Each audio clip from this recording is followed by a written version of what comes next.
আল্লাহ বলছে যারা সীমা লঙ্ঘন করে ফেলেছে, যারা জুলুম নির্যাতন যারা করে ফেলেছে, এখন আপনাদের কাছে আমার প্রশ্ন, সীমা লঙ্ঘনকারী লোক এই সোনার বাংলায় কি আছে? আরো আসতে বলেন যাতে এই পাশে না দেয়। আছে? অত্যাচার করার লোক কি আছে? কম না বেশি? কম না বেশি? আছে মানে কি ঘরে ঘরে শিকড়ে শিকড়ে যারা জুলুম নির্যাতন করছো, মনে রাখবা আল্লাহ একজন আছে না নাই? আল্লাহ একজন আছে না নাই? কিন্তু আমরা কি হতাশ? আমরা কি নিরাশ? আমরা হতাশ না, আমরা নিরাশ না, কারণ আমাদের সাথে একজন আছেন। তিনি কি? আরো জোরে বলতে হবে তিনি কে? এই জন্য আপনাদেরকে আমি উদাত্ত আহ্বান করে বলবো, যারা জুলুম নির্যাতন করছে, এই জুলুম নির্যাতন বেশিক্ষণ করতে পারবে না যদি আমরা মুসলিম ঐক্য হই। আমরা মুসলমানদের ঐক্যবদ্ধ হয়ে, দলবদ্ধ হয়ে, জামাতবদ্ধ হয়ে যদি আমরা সামনে অগ্রসর হতে পারি, এদের মসনদ তছনছ হয়ে যাবে। কথা বলেন ঠিক কিনা? আপনারা নামাজ পড়েন না? 5 ওয়াক্ত নামাজ পড়া আমাদের জন্য কি? সবাই বলেন কি? জামাতের সাথে নামাজ পড়ি না আমরা? হ্যাঁ, আল্লাহ কি আমাদের এককভাবে নামাজ পড়তে বলছে? কিভাবে? জামাতবদ্ধ ফরজ নামাজটা আমাদের কিভাবে পড়তে হয়? কথা কয় না কেন? আমার কথা কি বোঝেন? আমরা যে ফরজ নামাজগুলো পড়ি, আমরা কি এককভাবে পড়ি? কিভাবে পড়ি? জামাতবদ্ধ ভাবে পড়ি। কেন পড়ি? হ্যাঁ, শুধু এটাই জানি যে আল্লাহর হুকুম। কিন্তু আমি ব্যাখ্যা পড়তে পালাম আর একটা বলবো, রাগ করবেন না তো? কষ্ট পাবেন না তো? এই যে এক কাতারের লোক থাকে, আওয়ামী লীগের ভাইরা থাকে কি থাকে না? বিএনপির ভাইরা, জামাতের ভাইরা, আট্টসি, ফুলপুরা, মাঝভান্ডারি থাকে কি থাকে না? কোনদিন কি আওয়ামী লীগ ভাইরা বলেছে এই পরপর 4 টার্মে ক্ষমতায় আসলাম, বিএনপি সরে দাঁড়া? কথা কয় না কেন? কোনদিন কি বলেছে বিএনপি এই আমরাও 2বার ক্ষমতায় ছিলাম, তোরা সরে দাঁড়া? কোনদিন কি জামাত ইসলাম বলেছে যে আমরা ইসলামী আন্দোলন করি, আমরাও আমাদের অনেক নেতা কর্মী আছে, সরে দাঁড়া? তাবলীগের ভাইরা কি বলেছে যে আমরা বিশ্ব ইজতেমা করি, তোমরা সরে দাঁড়াও? একথা কি বলেছে? আমার চরমনার ভাইরা কি বলেছে তোমরা তো দেখোনি চরমনার মাঠে আসো, কত হাজার হাজার নয় লক্ষ লক্ষ মুরিদ আমাদের আছে, তোমরা একটু সরে দাঁড়াও? একথা কি কখনো বলেছে? আট্টসি পীর সাহেব বলেছে কি যে আমার এত লোক আছে, এত ভক্ত আছে, এত কর্মী আছে, তোমরা সরে দাঁড়াও? কেউ বলেছে? কথাগুলো কমন সেন্স নিয়ে ভাবতে হবে আপনাকে। যেই জামাতবদ্ধ, যেই লাইনে আওয়ামী লীগ থাকে, বিএনপি থাকে, জামাত থাকে, আট্টসি থাকে, ফুরফুরা, মাঝবানে সব দলের লোক থাকে, সেখানে কোনো গুতোগুতি, মারামারি, ফাটাফাটি, লাটালাটি আছে? কোনো কিছু আছে? ওই জায়গার ইমাম থাকে কয়জন? সবাই বলেন কয়জন? ইমাম সাহেব যখন বলে আল্লাহু আকবার, বলে কি বলে না? পিছন থেকে কেউ বলেছে আমি বড় কর্মী, আমি বড় নেতা, আমি আল্লাহু আকবার বলবো না? বলেছে? মসজিদে এরকম কিছু হয়েছে? মসজিদে আমরা একসাথে রুকুতে যাচ্ছি, একসাথে সিজদায় যাচ্ছি, একসাথে আমরা সালাম ফিরাচ্ছি। নামাজের বড় শিক্ষাটা হলো এই দলবদ্ধ, এই শক্তি, এই শক্তি প্রয়োগ। যদি আমরা বাইরে এই শক্তি প্রয়োগ যদি দেখাতে পারি, আমরা কে আওয়ামী লীগ করে, কে বিএনপি করে, কে জামাত করে, কে আট্টসি করে, এটা না দেখে নামাজে যেমন আমরা একসাথে জামাতবদ্ধ হয়ে মসজিদে নামাজ কায়েম করছি, প্রতিষ্ঠিত করছি, এটা যদি বাইরেও করতে পারি, এই সোনার বাংলাদেশে কালেমার পতাকা পথ করে উঠতে বেশি সময় লাগবে না। কথা বলেন ঠিক কিনা?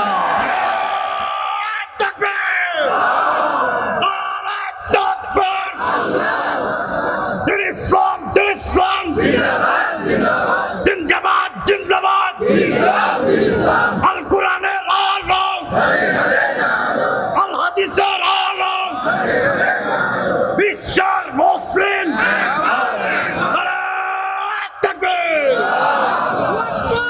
নামাজ আমাদের প্রথম শিক্ষা দিচ্ছে ঐক্য হতে হবে। কি হতে হবে? জোরে কর না কেন? আরো জোরে বলেন। এই আর একটু ভালো করে বুঝাই, ঝাঁটা আছে নেন? হ্যাঁ, ঝাঁটা আছে নেন? ঝাঁটার কাজ কি? ঝাঁটার কাজ কি? ঝাঁটার অনেকগুলো কাঠি থাকে না? হ্যাঁ, অনেক কাঠি, তো আপনারা একটা একটা করে কাঠি নেন। সব থাকে কি এক মুঠোর মুঠোয়, মুঠো থাকে কিনা, মুঠোয় থাকে কিনা, এই মুঠোয় এটা হলো পরিচালক, এটা যে থাকে, এটা যখন শক্ত হয়ে তখন ধরেন, বাড়িতে যে ধুলাবালি যে আবর্জনাটা থাকে ওগুলো মনে থেকে যায়, ওগুলো কি থাকে না, ওগুলো দূর হয়। আমরাও যদি ওই রকম ঐক্য হতে পারি, সমাজে যে ইফটিজিং আছে, মাদক আছে, সুরা বারবার আছে, রিলিফের মার্কেমের এখন নেতা আছে, সুদখোর আছে, ঘুষখোর আছে, এরপর 2 নম্বর লাইনে যা আছে ওগুলো এমনি অটো দূর হয়ে যাবে। এবার আটটু আসেন, রসুন চেনেন? রসুন কথা কয় না কেন? রসুন চেনেন? রসুনের কোয়া অনেকগুলো না, রসুনের কোয়া অনেকগুলো না, গোড়া কয়টা? গোড়া কয়টা? একটা। এই রসুন থেকে আমাদের শিক্ষা নিতে হবে, ঝাঁটা থেকে আমাদের শিক্ষা নিতে হবে। এই শিক্ষা যদি মুসলমান নিতে পারে, আগামীর যে পৃথিবী আসছে ইনশাআল্লাহ, ইনশাআল্লাহ এই পৃথিবীটা হবে ইসলামের পৃথিবী। আগামীর যে পৃথিবী আসছে ওটা হবে কোরআনের পৃথিবী। আগামীর যে পৃথিবীটা আসছে ইসলামের আন্দোলনের মানুষদের পৃথিবী হবে।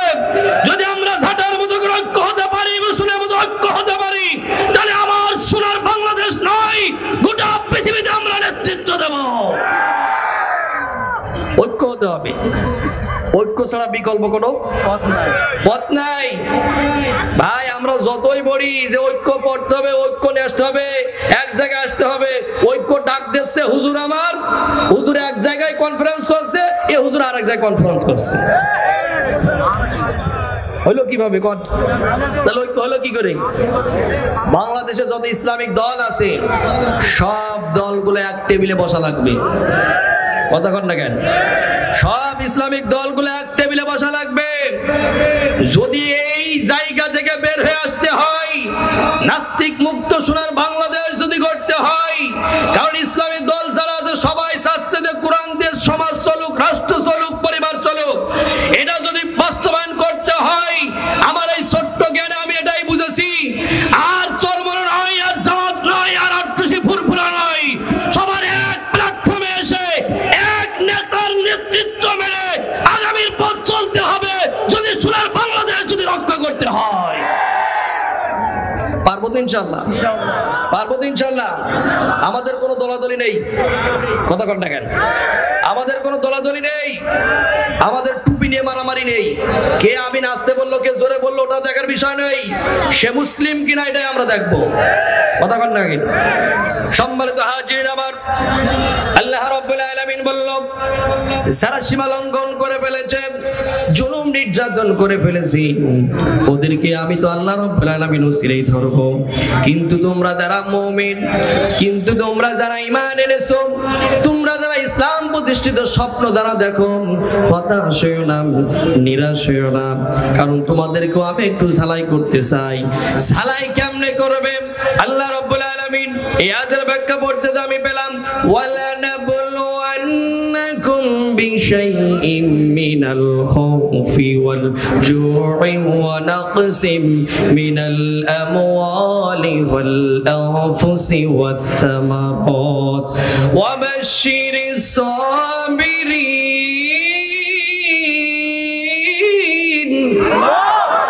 কার কথা? আল্লাহর কথা। জোরে বলেন কার কথা? ওয়ালা নাবলুওয়ান্নাকুম, লামে তাকিদ নুনে তাকিদ আল্লাহ বলছে অবশ্যই অবশ্যই তোমাদেরকে পরীক্ষা নেওয়া হবে। কথা কার? আল্লাহ। আর জোরে বলেন কার? অবশ্যই অবশ্যই আমাদের পরীক্ষা নেওয়া হবে। যত জুলুম হোক আর যত নির্যাতন হোক, হতাশ হওয়া যাবে না, নিরাশ হওয়া যাবে না। যেহেতু আল্লাহ পাক বলছে আমি তোমাদেরকে পরীক্ষা নেব, তোমাদেরকে একটু ঝালাই করে নিতে চাই। নাম্বার 1 পরীক্ষা হলো মিনাল খাউফ, ভয় দ্বারা। কি দ্বারা? কথা কয় না কেন? কি দ্বারা? আরো জোরে বলেন কি দ্বারা? ভয় দ্বারা। এখন ভয় দেখানো হবে, রাতের আধারে আপনি যাবেন, জেন দিয়ে আপনার ভয় দেখাবে, জেনতে ভয় দেখাবে। ঠিক বললেন কেন?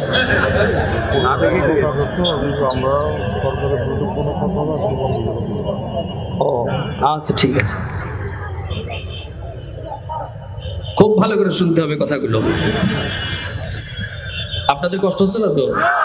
আলোচনা চলবে। তাহলে নাম্বার 1 পরীক্ষা হলো মিনাল খাউফ। কি দ্বারা? কি দ্বারা বলেন? আরো জোরে বলেন। ভয় দ্বারা পরীক্ষা।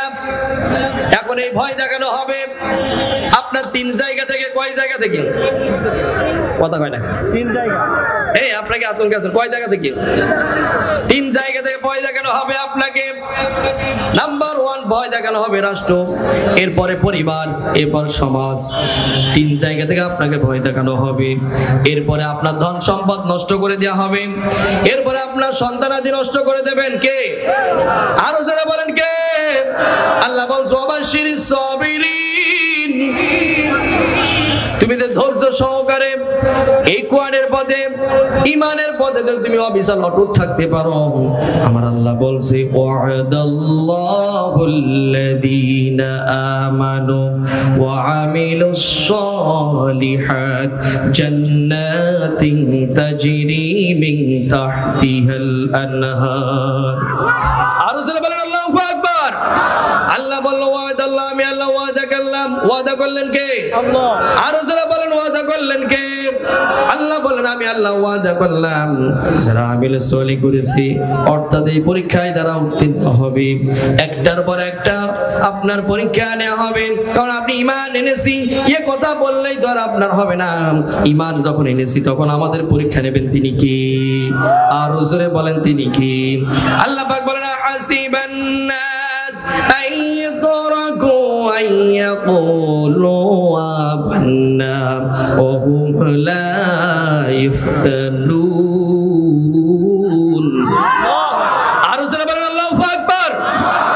আল্লাহ পাক বলছে মানুষ কি মনে করেছে ঈমান এনেছি এ কথা বললেই তাদেরকে ছেড়ে দেওয়া হবে? কথা কন না কেন? ঈমান এনেছি এ কথা বললেই কি তাদের ছেড়ে দেওয়া হবে? আল্লাহর নবীর একটার পর একটা জুলুম নির্যাতন হয়েছে কি হয়নি? সাহাবীদের হয়নি? কথা কন না কেন? তাবেঈদের। আপনি যদি ঈমান এনে থাকেন, আপনি মনে করেন না যে আহাসিবান নাস আইতরাকু আইয়াকুলু আমান্না। আল্লাহ বলছে মানুষরা কি মনে করেছে যে ঈমান এনেছি এ কথা বললেই তাদেরকে ছেড়ে দেওয়া হবে না। আপনার একটার পর একটা পরীক্ষা নেওয়া হবে, সেই পরীক্ষায় আপনার সব পাস করা লাগবে। কথা কার? আমার আল্লাহ রাব্বুল আলামিন এই আয়াত টানতে যে কোরআন কারীমের সূরা বাকারার 124 নম্বর আয়াতে আল্লাহ বলছেন ওয়া ইযবতালা ইব্রাহিমা রাব্বুহু বিকালিমাতিন ফাতাম্মাহুন্না ক্বালা ইন্নী জা'iলুকা লিন-নাসি ইমামা ক্বালা ওয়া মিন যুররিয়াতি ক্বালা লা ইয়ানালু আহদিয যালিমিন। জোরে বলেন আল্লাহু আকবার। ও আমার কোটচাঁদপুরবাসী খুব খেয়াল করে শোনেন কথাগুলো। আল্লাহ রাব্বুল আলামিন তার হাবিবকে বলছেন হাবিব আপনি আপনার উম্মতদেরকে বলে দেন, আপনার সাহাবীদেরকে আপনি বলে দেন, আর আপনি শোনেন, আপনি হতাশ হবেন না। সাহাবীদেরকে বলেন তারাও যেন হতাশ না হয়। এই কোটচাঁদপুরবাসী কান খাড়া করে কথাগুলো শোনো। আল্লাহ পাক বলছে হতাশ হইও না, তুমি তোমার ইবতালাহু রাব্বুহু বিকালিমাত। তোমার রবের, তুমি তোমার পিতার দিকে লক্ষ্য করো। পিতা ছিলেন কে? ইব্রাহিম আলাইহিস সালাম। কে বলেন? আরো জোরে বলেন, আরো জোরে বলেন। আল্লাহ বলছে ওয়াইযবতালা ইব্রাহিমা রাব্বুহু। কে বলছে কথা? এই কে বলছে? আল্লাহ বলছে খুব খেয়াল করে শোনো। আল্লাহ বলছে তুমি তোমার পিতার দিকে খেয়াল করে দেখো, তোমার জাতের পিতার দিকে খেয়াল করে দেখো। রাব্বুহু বিকালিমাত, কালেমার জন্য তাকে একটার পর একটা পরীক্ষা দেয়া লেগেছে। কথা কয় না কেন? পরীক্ষা দেয়া লাগেনি? পরীক্ষা দেয়া লেগেছে, অগ্নি পরীক্ষা দেয়া লেগেছে, কত বড় বড় পরীক্ষা দেয়া লেগেছে, ছেলেকে পর্যন্ত কুরবানি করা লেগেছে। কয় না কেন? আপনারও অগ্নি পরীক্ষা হতে পারে, ছেলেকে কুরবানি দিতে হতে পারে। কত কয় না কেন? পারে কি পারে না? আল্লাহ বলছে আহাসিবান নাস আইতরাকু আইয়াকুলু আমান্না। তুমি যতই মনে করো যে ঈমান এনেছি কথা বললে আমি ছেড়ে দেব না, না না, তোমাকে একটার পর একটা পরীক্ষা দেয়া লাগা হবে। আমরা যে ইমামকে বেশি ফলো করি, ইমামে আজম, ইমামে আবু হানিফা, নাম শুনেছেন? শুনেছেন? তাকে 1 2 নয়, কত বছর কত বছর? ইমাম আবু হানিফা জেলখানায় ছিল কত বছর জানেন না কেউ? 8 বছর। কত বছর? 8টা বছর তার ভিতরে রাখা হয়েছিল। তারপরে তার ওই ভিতরে মৃত্যুবরণ হয়েছে। কথা কয় না কেন? কি আপনারা কি ঘুমাই গেলেন নাকি? না আতঙ্ক হয়ে আছে, টেনশনে আছেন নাকি? খুব ভালো করে শুনতে হবে। আল্লাহ পাক বলছে হতাশ হওয়া যাবে না, নিরাশ হওয়া যাবে না। জুলুম নির্যাতন হোক আর যা কিছু হোক, সর্বশেষ তোমরাই বিজয় লাভ করবা। সুবহানাল্লাহ কইতে মন চাই না? আরো জোরে বলুন সুবহানাল্লাহ। আমাদের বিজয় সামনে, শুধু হাত ছানি দিচ্ছে, শুধু একবার জেগে উঠতে হবে। লিল্লাহি তাকবীর, লিল্লাহি তাকবীর। একবার আপনি লিল্লাহি তাকবীর স্লোগান দেন, দেখেন ইনশাআল্লাহ আমরাই মাঠে থাকবো। ইনশাআল্লাহ বলেন। আল্লাহ পাক বলছে এই জন্য শোনো, ভয় পাওয়ার কোনো কারণ নাই। জুলুম নির্যাতন যতই করুক কোনো কিছুই হবে না। তুমি এই পৃথিবীতে সেই আমলটা যেটাই নিয়ে তুমি উঠবা, যেটা নিয়ে তুমি উঠবা, তোমার সেই অনুযায়ী তোমাকে তোমার জান্নাত দেওয়া হবে। সুবহানাল্লাহ কইতে মন চায়? আরো জোরে বলেন সুবহানাল্লাহ। আহা, হাবিব বিন নাজ্জাসের নাম শুনেছেন কখনো আপনারা? হ্যাঁ, হাবিব বিন নাজ্জাস। ঈসা আলাইহিস সালামের একটা ঘটনা। এই সূরা নিসার এই আয়াতটা পড়বেন, এখানে যে ব্যাখ্যা করা হয়েছে, আল্লাহু আকবার বলেন, আল্লাহু আকবার। হাবিব বিন নাজ্জাসকে এই যে মিডিয়ার ভাইরা যারা আসছেন না, ক্যামেরাগুলো একবারে আপনাদের ওদের একটু সুযোগ দিতে হবে ভাই। আপনারা যে গোলাম রব্বানী যুক্তিবাদী ভাইকে পেয়েছেন, এই মিডিয়ার বদলেতে পেয়েছেন। কথা হয় না কেন? ভাইদের একটু সুযোগ দেন ভাই, তারাও আপনাদের সন্তান, তারাও আপনাদের ভাই, একটু সুযোগ দেন ভাইদের। আসলে ক্যামেরা একটু আপনাদের অসুবিধা হয়, কিন্তু আপনারা আজকে এখানে শুনছেন যদি 50,000, কালকে শুনবে 50,000 না 50 কোটিরও বেশি। মিডিয়ার ভাইদের সাথে আপনারা ব্যবহার করবেন না, ভাইদেরকে একটু বুঝাই বলেন। যদি একটু সমস্যা ভাইরাদের সুযোগ থাকে তাহলে ক্যামেরাটা একটু সরাই নেবে। তবে মিডিয়ার ভাইরা যারা আছেন আপনারা একটু খেয়াল করবেন যাতে আমার ভাইদের কোনো অসুবিধা না হয়, আর আপনারাও দেখবেন মিডিয়ার ভাইদের যেন কোনো অসুবিধা না হয়। কারণ অনেক জায়গায় আমরা দেখছি এই মিডিয়া কর্মী ভাইদের সাথে আমাদের ভাইদের একটু ঝগড়া বেঁধে যাচ্ছে। না, ঝগড়া করার দরকার নেই ভাই, ওরা ওদের পকেটে টাকা খরচ করে এই দিন প্রচার করছে।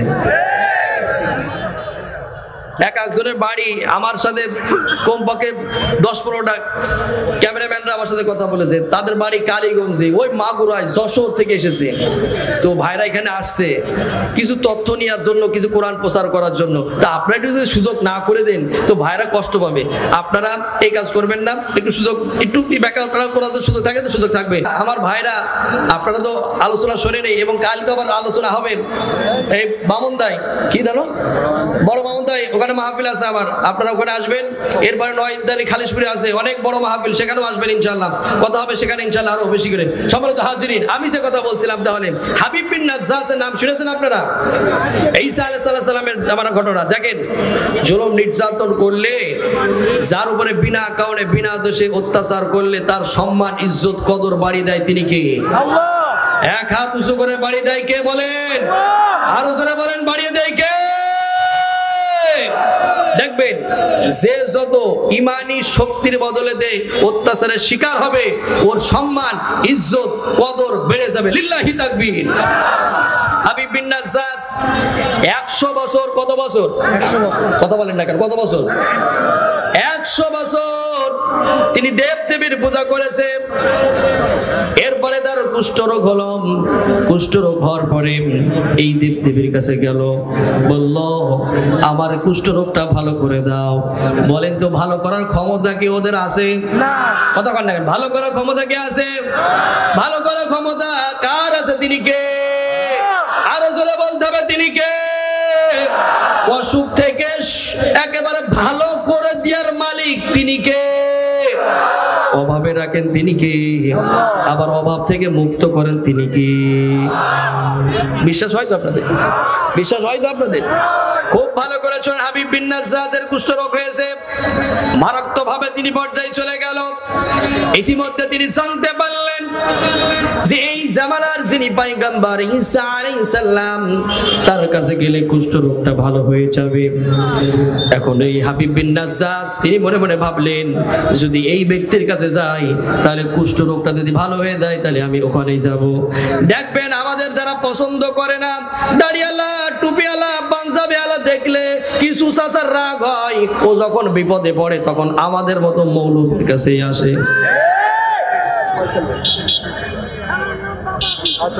রাগ করছে, এই কথা আমার বলাই লাগবে, খুব ভালো করে শোনেন। এখন যেহেতু হাবিব বিন নাজ্জাস বিপদে পড়েছে, কতক্ষণ দেখেন বিপদে পড়েনি, বিপদে পড়েছে। এখন হাবিব বিন নাজ্জাস বলছে আমি যাই এই ব্যক্তির কাছে যাই, কিন্তু এই ব্যক্তিটা হলো আল্লাহর নবী ঈসা আলাইহিস সালাম। আল্লাহু আকবার। ঈসা আলাইহিস সালামের সন্ধান নিয়ে তিনি চলে গেলেন। যাওয়ার পরে বললেন, আপনি নাকি কুষ্ঠরোগ ভালো করে থাকেন, তো আমারে ভালো করে দিন। ঈসা আলাইহিস সালাম বলল যে আমি কুষ্ঠরোগ ভালো করার ক্ষমতা মালিক আমি না। কুষ্ঠরোগ ক্ষমতা ভালো করার মালিক কি ঈসা আলাইহিস সালাম? ক্ষমতার মালিক কে? আল্লাহ। জোরে বলেন, আরো জোরে বলেন, এক সুরে এক বাক্য বলেন, তিনি কে? আল্লাহর নাম নিতে কি ভয় করে নাকি, না লজ্জা করছে? হাবিব বিন নাজ্জাস যখন এই কথা বলল, ঈসা আলাইহিস সালাম বললেন, আমি তো এই ভালো আমি করি না, আমার আল্লাহ ভালো করে থাকেন। সুবহানাল্লাহ কইতে মন চায় না? ঈসা আলাইহিস সালাম বলল, তুমি যদি ঈমান গ্রহণ করো, ঈমান আনো, তাহলে আমি আমার আল্লাহর কাছে দোয়া করব। আল্লাহ যদি দোয়া কবুল করে থাকে তোমার কুষ্ঠরোগ ভালো হয়ে যাবে। নবীরা যখন আল্লাহর কাছে কোনো বিষয়ে দোয়া করবে, আল্লাহকে দোয়া ফিরিয়ে দেবে। কতক্ষণ দেখেন ফিরিয়ে দেবে। হাবিব বিন নাজ্জাস দেখলো, ঈমান যদি আনি, কালেমা যদি পড়ি, তাহলে যদি আবার কুষ্ঠরোগ ভালো হয়ে যায়, তাহলে এই ধর্মটাই ভালো। এই ঈসা আলাইহিস সালামের কাছে বায়াত গ্রহণ করে আমি কালেমা গ্রহণ করে নেব। সুবহানাল্লাহ বলেন। ঈসা আলাইহিস সালামের কাছ থেকে তিনি কালেমা গ্রহণ করলেন। এরপরে ঈসা আলাইহিস সালাম আল্লাহর কাছে দোয়া করলেন। আল্লাহ রাব্বুল আলামিন ঈসা আলাইহিস সালামের দোয়াটা কবুল করে নিলেন, আর হাবিব বিন নাজ্জাসের কুষ্ঠ রোগটা ভালো হয়ে গেল। আর জোরে বলুন সুবহানাল্লাহ। ভালো করার ক্ষমতা কার? ভালো করার ক্ষমতা কার? মনে রাখবেন, আল্লাহ কিন্তু কাউকে ধরে না সহজে, ধরলে কিন্তু জ্ঞানী দ্বারা, বোঝে দ্বারা, শুধু ইশারায় অবুঝকে বুঝে নিতে হবে। ভাই হা করলেই বুঝে নিতে হবে আপনার। আমি হাওড়া স্টেশনের কথা বলছি না, আপনাদের কোটচাঁদপুর হসপিটালের কথা বলছি। কতক্ষণ দেখেন, খুব ভালো করে বোঝেন, ভালো করে শোনেন। ঈসা আলাইহিস সালামের কাছে যখন কালেমা গ্রহণ করলেন, ঈসা আলাইহিস সালাম যখন দোয়া করলেন আর তার কুষ্ঠ রোগটা ভালো হয়ে গেল, এবার ঈসা আলাইহিস সালাম বলল, যাও তোমার এলাকায় চলে যাও, সেখানে তাওহীদের দাওয়াত দাও, রিসালাতের দাওয়াত দাও, এক আল্লাহর দাওয়াত দাও। বলো জমিন যার আইন চলবে। জমিন কার? আল্লাহ। জোরে বলেন না কেন, জমিন কার? আমার বাপের। কার জমিন? আরো জোরে বলেন, জমিন কার? আইন চলবে কার? কষ্ট হচ্ছে বেটা, খুব ভালো করে শোনেন। ঈসা আলাইহিস সালাম যখন বলল, তোমার দাওয়াতি মিশন শুরু করে দাও, তাফসীরে জালালাইনের ভিতরে দেখলাম এই হাবিব বিন নাজ্জাস তিনি দুইটা কাজ করতেন। একটা হলো ধূপার কাজ। ধূপার কাজ বুঝেন? হ্যাঁ, কাপড় টুপড় কাঁচা ইস্ত্রি করে দেয়া। আর একটা কাজ করতেন, তিনি বাগান থেকে কাঠ সংগ্রহ করতেন আর ওটা বাজারে বিক্রি করতেন। দুইটা মত আমি দেখলাম তাফসীরে জালালাইনের ভিতরে। এই যে তিনি ধূপার কাজ করে, এই কাঠের কাজ করে, যে অর্থটা হতো, এই অর্থটা 1% মানে 3 ভাগ হতো। 1 ভাগ তিনি আল্লাহর জমিনে আল্লাহর দ্বীন কায়েম করার জন্য ব্যয় করে দিতে। আল্লাহ আল্লাহ আল্লাহ আল্লাহু আকবার। আমরা তো ভুলে যাই, মনে করি যে এত কষ্ট করে পরিশ্রম করে টাকা নিয়ে আইছি, এ তো আমার টাকা। কথা কয় না কেন? আমরা টাকার কথা বলি, কিন্তু না না না, ওসব দেওয়া যাবে না। আছে না নাই? আছে না নাই? আর একটা একটা দিনই, তার পরিবারের জন্য, হাল পরিবারের জন্য তিনি রেখে দিতেন আর একটা দিনই।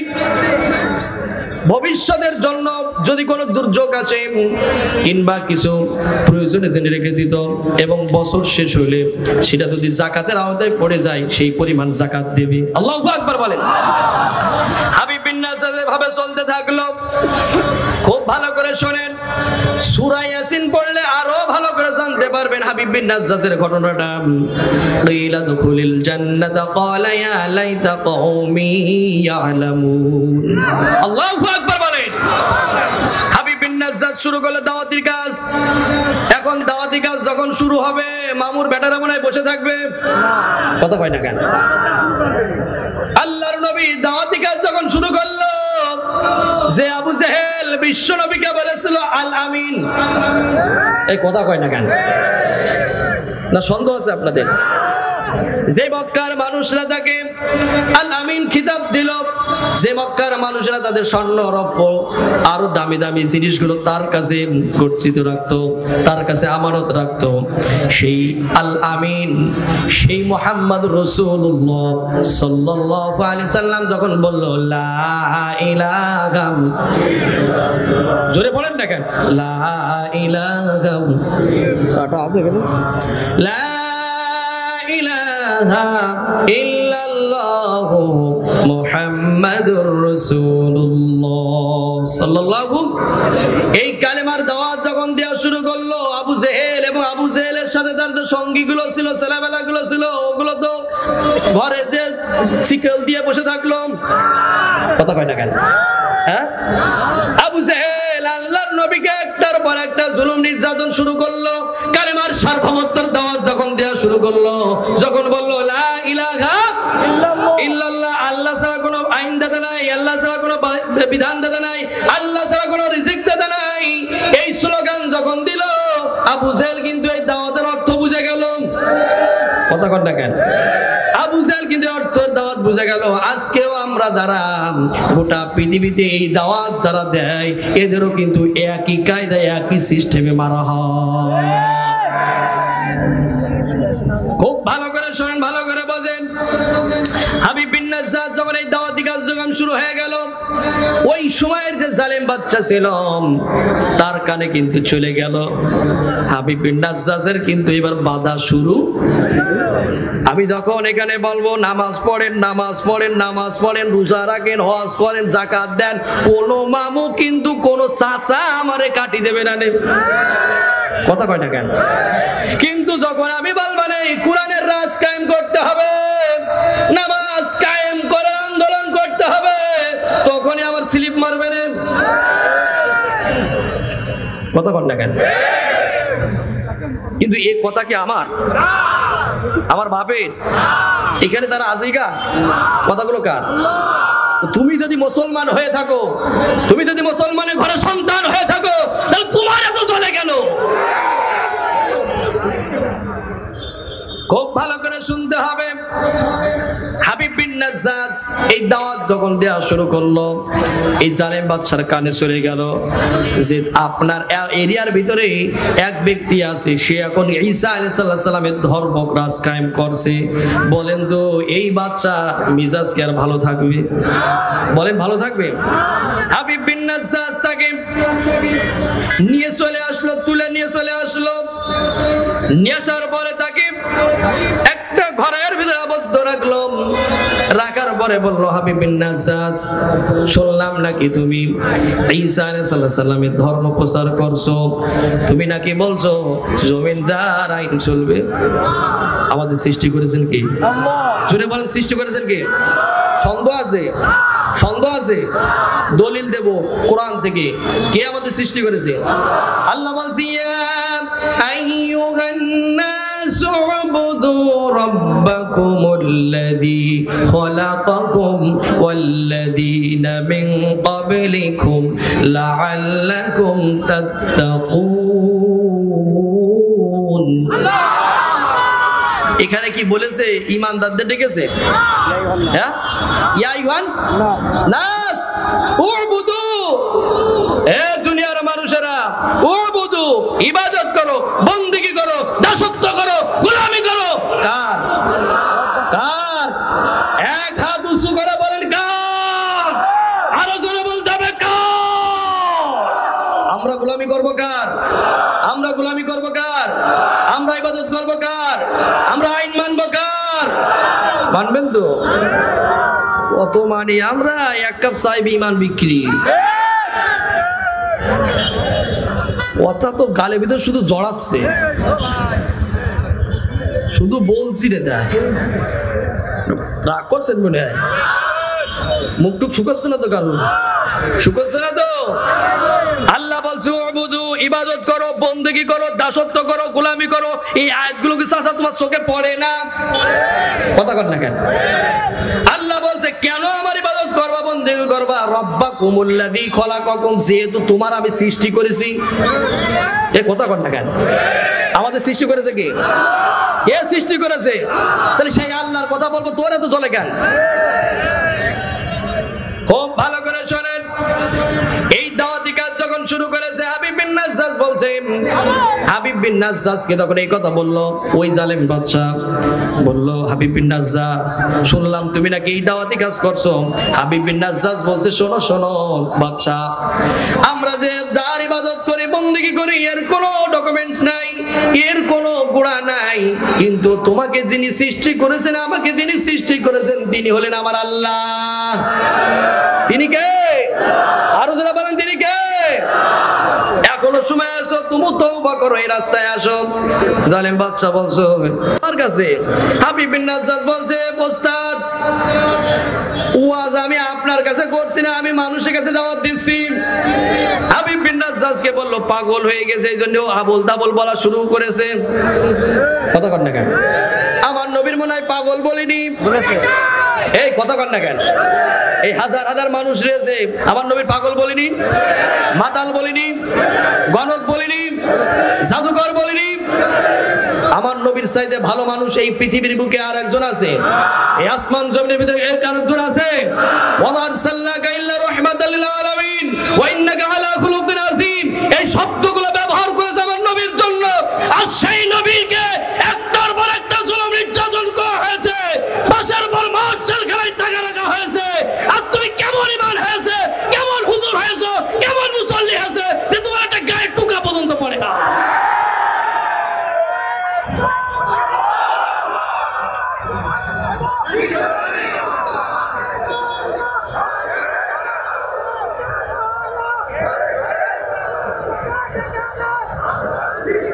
থামেন থামেন থামেন, সরেন সরেন, সাজা বসে বসে। অনেক কষ্টের এই কথাগুলো, কথা বলেন না কেন? অনেক কষ্টের এই কথা। হাবিব বিন নাজ্জাজকে বলালো সুজা আঙুলে যদি ঘি না ওঠে, আঙুল কি করা লাগবে? কথা কয় না কেন? কি করা লাগবে? বেঁকা করা লাগবে। আমাকে তো কয় কইও লাভ হবে না, আঙুল সুজায় যদি না ওঠে বেঁকা করা লাগবে। হাবিব বিন নাজ্জাজ বলছে বেঁকা কেন? এর সাথে আরো বেঁকা করার কোনো লাভ হবে না, কারণ যে ঈমান আমি আল্লাহর কাছে এনেছি, আমার দুনিয়া সব দিয়ে দিলেও, আমার গাড়ি দিলে, বাড়ি দিলে, নারী দিলেও, তবু ঈমান থেকে একচুল পরিমাণ সরে যাব না। আপনারা যাবেন নাকি? না, এই কথাগুলো বলা যাবে না মনে হয়। খুব ভালো করে শোনেন, হাবিব বিন নাজ্জাজকে বলল তাহলে কিন্তু মামু এবার খবর আছে। হাবিব বিন নাজ্জাজও জানে যে ঈমান আনলে পরে আমার উপরে অত্যাচার হবে। কথা কর না, অত্যাচার হবেই হবে। হাবিব বিন নাজ্জাজকে পরের দিন গর্ত করে বুক সমান পর্যন্ত পুঁতে ফেলা হয়েছে। তাফসীর জালালাইনটা খুলে দেখেন, এখানে আলেম উলামা আছে, হাজার হাজার আলেম উলামা আছে, আমার উস্তাদরাও এখানে আছে। বুক সমান পর্যন্ত পুঁতে ফেলা হয়েছে তাকে। বুক সমান পুঁতে ফেলার পরে বলছে হাবিব বিন নাজ্জাজ এখনো সময় আছে, ফিরে আসো, দিনের পথে ফিরে আসো, দিনের পথ বাদ দিয়ে আমার এই 14 গোষ্ঠী ধর্মের দিকে ফিরে আসো। হাবিব বিন নাজ্জাজ বলছে বুক সমান কেন, পুরোটাই পুঁতে ফেললেও আমি এই পথ থেকে সরে যাব। যাব, যাবেন কিনা হাত তোলেন। এই তো এটাই তো পেঁয়াজ না। আলহামদুলিল্লাহ, আলহামদুলিল্লাহ বলেন। আমরা একজনও ইসলাম থেকে দূরে সরে যাব হাবিব বিন নাজ্জাজ বলল, বুক সমান নয়, পুরোটাই আমাকে বুঝে ফেললেও আমি এক চুল পরিমাণ ঈমান থেকে সরে যাব। কারণ ঈমানদার যারা সঠিক হয়ে থাকে, ঈমান যারা একবার এনে থাকে, আল্লাহকে যারা ভয় করে থাকে, আল্লাহর উপরে তারা তাওয়াক্কুল করে ফেলে, ওরা দুনিয়ার কোনো মায়া ওদেরকে আর লাগে না। খুব ভালো করে শোনেন, হাবিব বিন নাজ্জাজকে তখন বুক সমান পুঁতে ফেলে এবার পাথর মারা শুরু হলো। একটার পর একটা পাথর মারা হলো। পাথর একটার পর একটা পাথর মারছে। আমার নবীকে মনে হয় পাথর মারেনি, কথা কন না কেন? পাথর মারেনি। তাহলে এটা নতুন কোন ইতিহাস না, নতুন ইতিহাস, নতুন কোন ইতিহাস নাই ভাই, এটা পুরাতন ইতিহাস। অতীতে ছিল, বর্তমানে আছে, ভবিষ্যতেও থাকবে। সম্মানিত হাজিরিন ভাই, এই যে দেখেন ভাই, আপনারা যদি একটু ভিতরে বসেন ভাই, আমি আপনাদের ভাই, তো আপনার ভিতরে বসেন না ভাই। ওই আমার এই ভাইগুলো দেখতে পাচ্ছে না, আমার এই ভাইগুলো দেখতে পাচ্ছে না। আপনারা একটু ভিতরে ঢুকে পড়েন ভাই, দয়া করে ভিতরে ঢুকে পড়েন।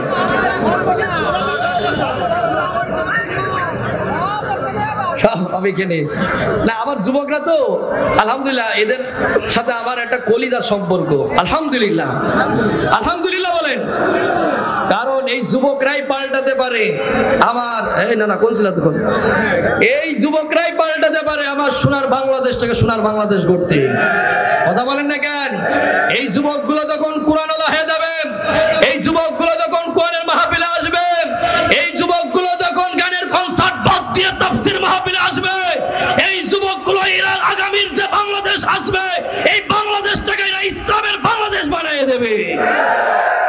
এই যুবক যখন 5 ওয়াক্ত নামাজ পড়বে, এই যুবক যখন কোরআন শুনবে, এই যুবক যখন ইসলাম মেনে চলবে, এরা এমপি হলে, এরা ডিসি হলে, এরা এসপি হলে, এরা এসআই হলে, এরা মেম্বার হলে, এরা চেয়ারম্যান হলে, কোন রকম 2 নম্বরে কারবারের সাথে যুক্ত থাকবে না। এরা ভালো থাকলে ভালো থাকবে আমার লাল সবুজের পতাকার বাংলাদেশ। আর এরা যদি বেলাইনে চলে যায়, আমার যুবকদের যদি বেলাইন চলে যায়, ভালো থাকবে না আমার লাল সবুজের পতাকার বাংলাদেশ। কথা কন না কেন? আমার যুবক ভাইদেরকে বল, ভাই আমি আপনাদের ভাই, তো আমি এই জন্য বারবার বলছি ভাই ভিতরে ঢুকে পড়ো। এই পাশে যদি ঢুকতে না পারো পিছন দেখতে দাও ভাই, তোমরা তো যুবক মানুষ, তো তোমরা এখন সবকিছু করতে পারবা। ভিতরে তো আর না হলে এই সুযোগে দাঁড়াবেন, যাতে আমার এই ভাইদের কোনো কষ্ট না হয়। এই সুযোগে যদি দাঁড়াতে হয় তাহলে এই সুযোগে দাঁড়াবেন, কিন্তু আমার এই ভাইদের যেন কষ্ট না হয়। কারণ আপনাদের সাথে কথা বলতে দেয় আমার কিন্তু আলোচনা বারবার শর্ট হয়ে যাচ্ছে আর বারবার হারিয়ে যাচ্ছি। কথা কন না কেন? সম্মানিত হাজিরিন, আমরা জিকির করি সুবহানাল্লাহ। ভাই এবার এই সুযোগে ঢুকে পড়েন।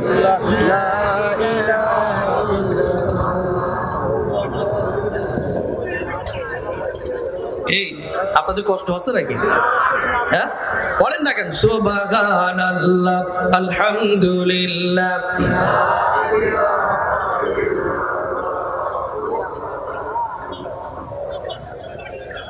সুবহানাল্লাহ, আলহামদুলিল্লাহ, লা ইলাহা ইল্লাল্লাহ। ফুলে ফুলে রাঙানো ঈমানের পথ, এই পদ সীমাহীন মরুময়। কথা বলেন ঠিক কিনা? ফুলে ফুলে রাঙানো ঈমানের পথ, এই পদ সীমাহীন মরুময়। ত্যাগের মহিমা নিয়ে সারাটা জীবন, ত্যাগের মহিমা নিয়ে সারাটা জীবন, পুড়ে পুড়ে মুমিনেরা খাঁটি হয়। ফুলে ফুলে রাঙানো ঈমানের পথ, এই পদ সীমাহীন মরুময়। লা ইলাহা, জোর হলো না, লা ইলাহা,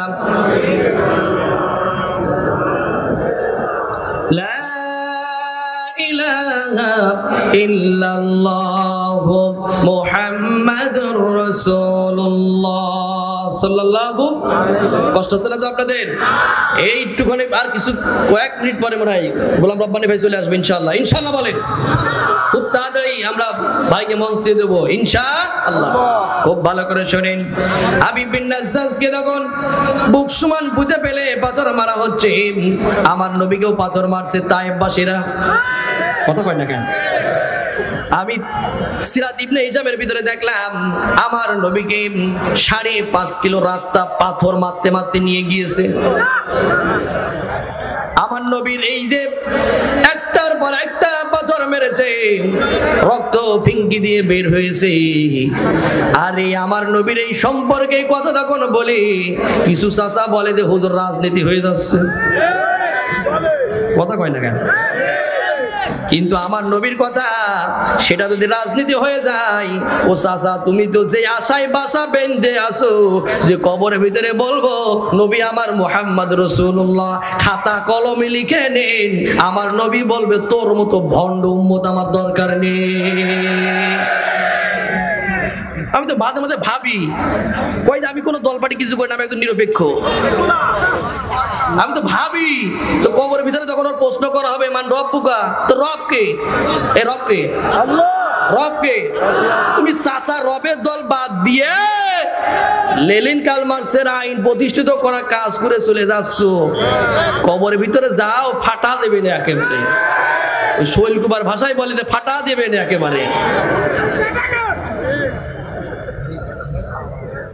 ভাষা তো তাক আলহামদুলিল্লাহ 64 জেলা মারছি, তো এখন প্রায় অনেকটা মাথায় নিয়ে ফেলেছি আর কি।